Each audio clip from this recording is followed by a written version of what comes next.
Joining me today is Joey Jones. He is a Fox Nation host as well as a United States Marine. Joey, thanks so much for joining me today. Yeah, thanks for having me on. Now, unfortunately, I wish that we were talking about something more positive. Obviously, there's so much going on with Afghanistan right now, and whether it be what's happening over there or the Biden administration's response, I want to first get your thoughts on something that was said during the press briefing on Tuesday. National Security Advisor Jake Sullivan was asked, will U.S. troops stay until everyone is out, or will they leave?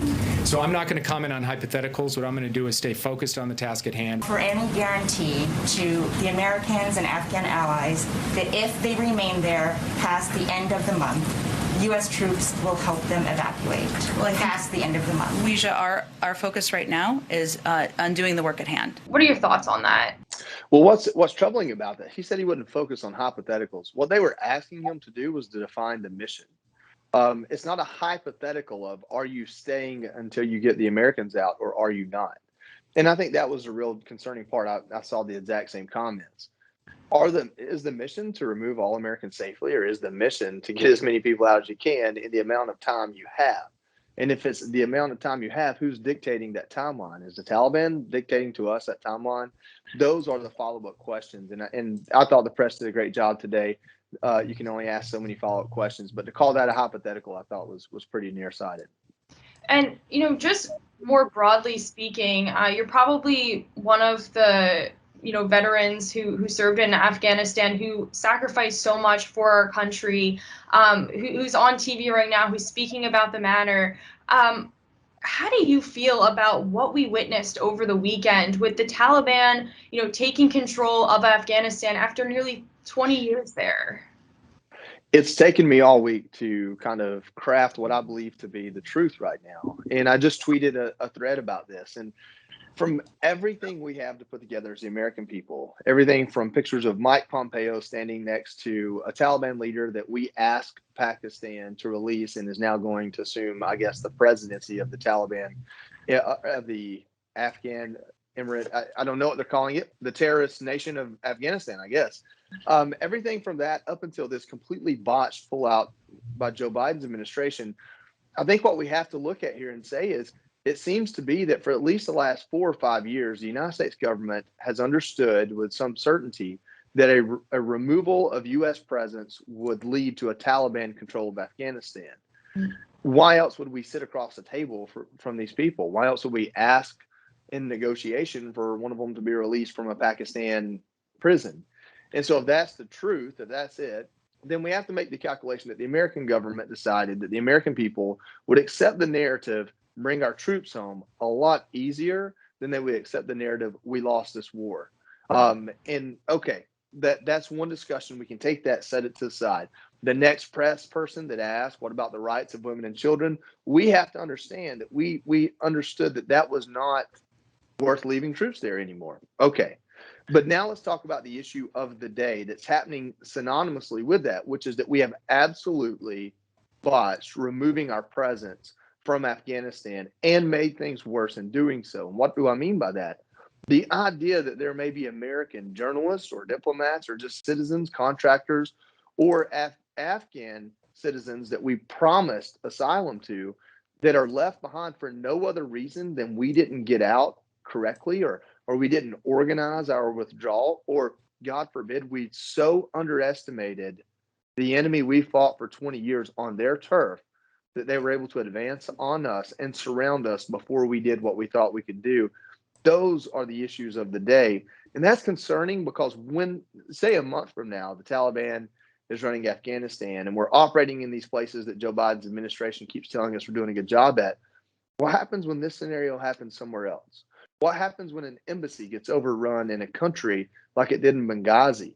Have we not learned anything? Have we not learned how to protect ourselves any better than that? And if that's the case, then the American people need to take stock and say, are we putting the right people in office? Mhm. Well, you bring up a lot of good points there, and something, something, that I want to sort of have you expand on a little bit is you talk about, the Afghan allies that are in the region that didn't get out, that were promised they would be helped by the United States. Moving forward, what message does that send to other countries? If we have to be stationed somewhere, if we have to, essentially be welcomed into these other countries, whether it is the Middle East or somewhere else throughout the world, that we make these promises and then we essentially just break them. Well, I would ask, where is the other Afghanistan? And I think that's a fair question to ask. I would not say Taiwan is anything like Afghanistan. I would not say a country like Saudi Arabia. Say if the Taliban or Al Qaeda makes a big effort there, it's a completely different scenario. If you'll remember, when we went into Iraq, we not only defeated Al Qaeda for a amount of time, but we completely decimated the Iraqi army. And that was never even a consideration. So when you talk about conventional warfare, we are the superpower in the world. The problem is we're not fighting conventional wars, we're fighting asymmetric wars. There was not an Afghan government, an Afghan Central Intelligence Agency, an Afghan police force, an Afghan army that could assist us in our mission to rid the world of the Taliban. And matter of fact, they were all woven within the Taliban in many ways. And wherever there was a vacuum of Taliban, there was an Afghan corruption that made the people not trust that government anymore than the Taliban. That situation may or may not exist in other places. We don't have enough experience publicly because I'm not working at the National Security Agency. So we don't have enough understanding publicly to know that that scenario exists in other places that this might happen. So as much as I want to beat up on the Biden administration and at some point the Trump administration for putting us in this position, when it comes to could this happen other places in this way, I don't know that our allies need to take this as a red flag because I don't know that this specific situation exists in many other places. Even if something like this insurgency happened with Israel, I mean, the amount of resources there, we would not be building the Israeli government while fighting Hamas. And so I just don't know that this type of situation could be recreated, and that's what's made it so difficult for everyone that's fought there. Absolutely. And, just speaking of people who have fought there, what are you hearing in the veteran community, specifically, from Afghanistan veterans? And, for someone who might be watching this, and even if they don't watch it, maybe just hear what you have to say, what message do you have for those who might be feeling, hey, the last 20 years or so were just a waste, my service didn't matter? We saw the Trump administration take pictures and sit across the table and invite to Camp David the Taliban in 2018. We've had 3 years to come to terms with this. I don't think most veterans are surprised by what's happened, but there is a point where you have to face things head on, and this is that day. This is that day where we say we lost this war, and that's emotionally that's very difficult. I can tell you that the more than a dozen Marine EOD techs that I'm on a group text with and really keep me grounded as far as the veteran side of my career, my life, my personality.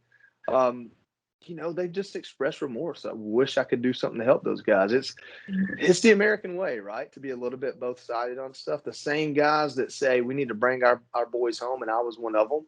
My sentiment during the Trump administration was define a policy and explain to us why we're there and why we stay, or bring our troops home. But this idea that you keep kicking a can or between presidential elections and midterms, crafting a new narrative, that doesn't work anymore. And I stand by those words. That's different than saying, I don't believe 3,000 troops in Afghanistan are accomplishing a mission. That's saying my government didn't sell me on that mission and didn't show me that they were dedicated to it. And I think that's where most veterans are. Listen, we learn and train and indoctrinate to fight wars and fight our enemy. And there aren't many veterans that don't believe it's better to fight your enemy abroad than home. We just don't want to be doing it for a purpose or in a way that is undefined to us. Yeah, absolutely. And, one of the reasons why, President Biden came out yesterday, he was saying that, he was bringing the troops home. He says that he doesn't want to give this war in Afghanistan to another president. Do you have a message for the Biden administration? What are you doing to make sure the next president doesn't have the same problem the Bush administration had? That's the question. This is not a partisan thing for me. I believe that President Biden and President Trump were pretty much in line. both in what they thought would happen in Afghanistan and their commitment to bringing troops home.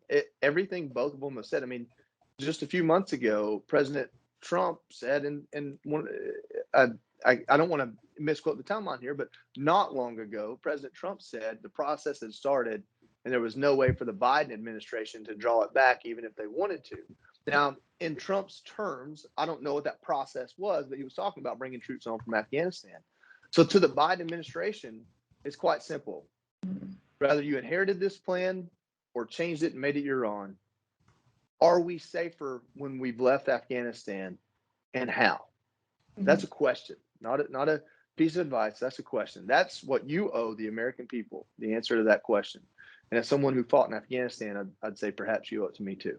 You know, something else that President Biden brought up on Monday during his press briefing, or his speech, I should say, he didn't take any questions, but something that he did bring up was that, you know, the Afghanistan military essentially didn't really do anything to stop the threat of the Taliban as they were, you know, gaining territory rapidly throughout the country.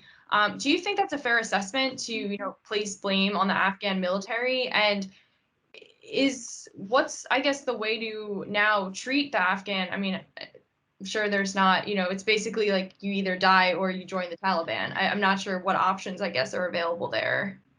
There aren't many options, and I can tell you that the better for Americans to understand the Afghan military, think of the police forces across this country.